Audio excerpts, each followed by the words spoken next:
So one thing that should be clear about these comparison tests is that they depend on having a collection of known series that we know converge or not. And fortunately, of course, we do, and we've talked about them a lot, but there's a nice summary we can make here. The two series that we know something about are p-series and geometric series. And we know when they converge and when they diverge. So you can make a nice little chart out of it here. So the p-series converge for p greater than 1 and diverge, gosh, what am I doing? They diverge for p less than or equal to 1. Yeah, there we go. And the geometric series converge for absolute value of r less than 1 and diverge for absolute value of r greater than or equal to 1. So they kind of have notable similarities, but are opposite in certain ways. One has an absolute value, one doesn't. But this is a nice little summary that sort of compares all the series that you know. All right, so those are sort of our benchmarks that we can come back to. So now let's look at our Stewart-Kokoska text 9.4. We're going to look at page 690 and just start grabbing some of the homework problems like on that page 690. I don't really need to show it, but I guess I will. Page 690, number 16. The directions say, determine whether the series converges or diverges. Nothing else. Just does it converge or does it diverge?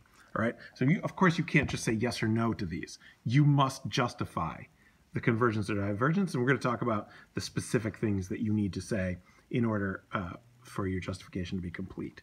So for number 16, we have the sum from k equals 1 to infinity of ln k over k. Ooh, it has k instead of n. All right, so what can we compare this to? Well, one thing I know is that if I think of ln, ln is not always more than 1, but if I take the ln of a natural number at a certain point, the ln is always going to be more than 1. So this is going to be more than 1 over k. And so this is strategies that we have to think about ahead of time. I know that this is going to be more than 1 over k, and I know that 1 over k diverges because it's a p-series with p less than or equal to 1. All right, and also it's the harmonic series, and the harmonic series diverges. So we're going to compare. So what I'm writing here is this is just sort of your thinking out loud notes. What are we going to compare it to? Let's compare it to 1 over k. All right. Now, if I do that, I'd like to be able to compare ln of k over k. I'd like to compare that to 1 over k. And I'd like to say that ln of k over k is more than 1 over k.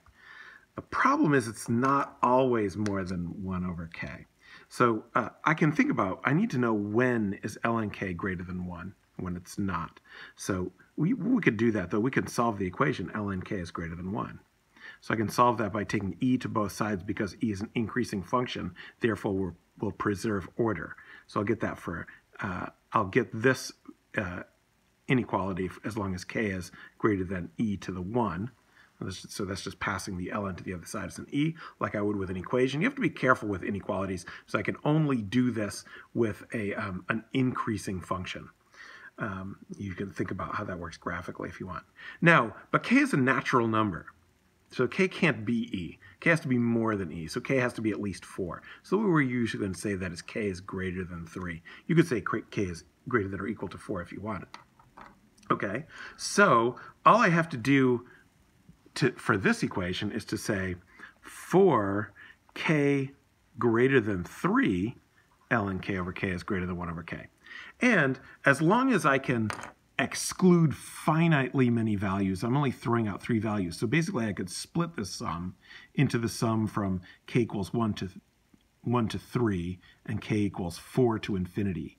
And the sum from 1 to 3 is going to be finite in each case. So the only question is, what does k equals 4 to infinity do? And if k equals 4 to infinity diverges, then the whole series diverges. If k equals 4 to infinity converges, then the whole series converges. I hope that's kind of obvious. So I can exclude, as I've done here, a finite number of initial values. What I couldn't, exclude is, for example, for every other value, something happens, all right? Because then you're excluding infinitely many values. You can only exclude finitely many values. But then, subject to that, it's essentially saying the comparison series only needs to be greater than the test series eventually. So be eventually greater. All right. So then basically we've got it. So we're going to say ln of k over k is greater than 1 over k. We also need to observe that ln k over k and 1 over k are both always positive. All right, but this is not always true either, because for k equals 1, ln of k is negative.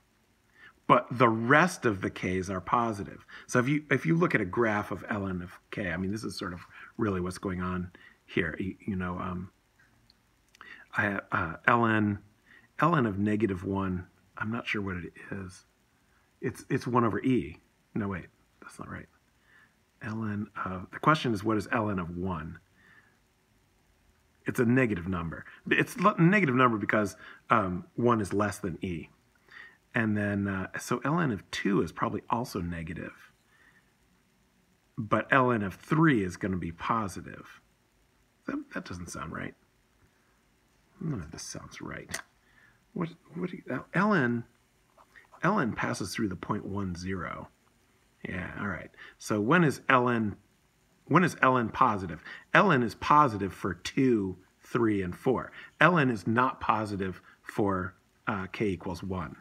So ln of k over k is positive for k greater than 1.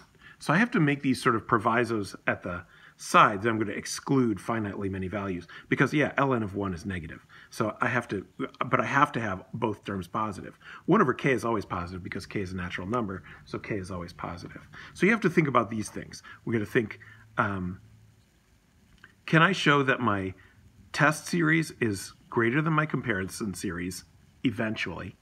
Can I show that both terms of the series are positive eventually?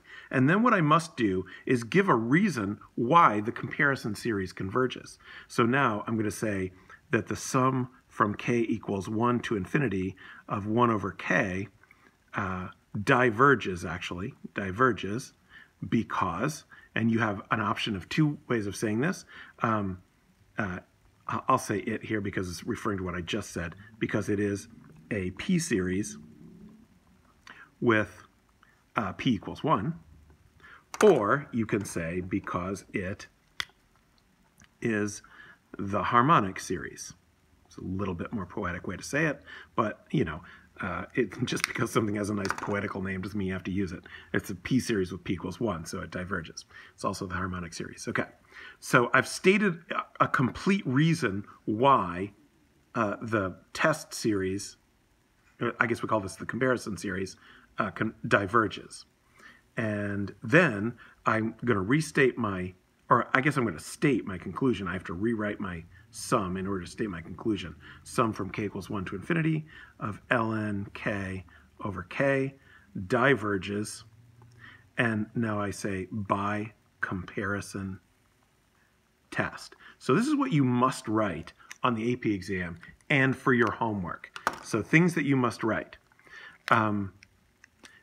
These things over here that are in purple are just thinking out loud. But everything else you must write. So we're starting with our series. We need to show that our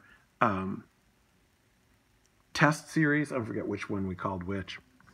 It doesn't really matter, but I'll just be a little bit consistent. Our test series and our comparison series. All right, I need to show that there's an inequality relationship among them. I must show that both of the terms are positive. A sub n and B sub n are both positive. This is going to be greater than if I'm using a divergent series and less than if I'm using a convergent series. You might have to consider excluding some values in order to make your inequalities work. As long as you exclude finitely many values, it's fine. You need to state that the comparison series either converges or diverges, and you need to state a reason for that. P series, p equals 1 is an adequate justification. All right? And then you must state a conclusion. The original series diverges or converges, and the reason you're giving, the justification, is by comparison test. All right? So what do you have to have? comparison between terms, observe the terms are all positive, state that the comparison series either converges or diverges and give a reason, and then state your conclusion by comparison test. All right, we'll look at a couple more examples.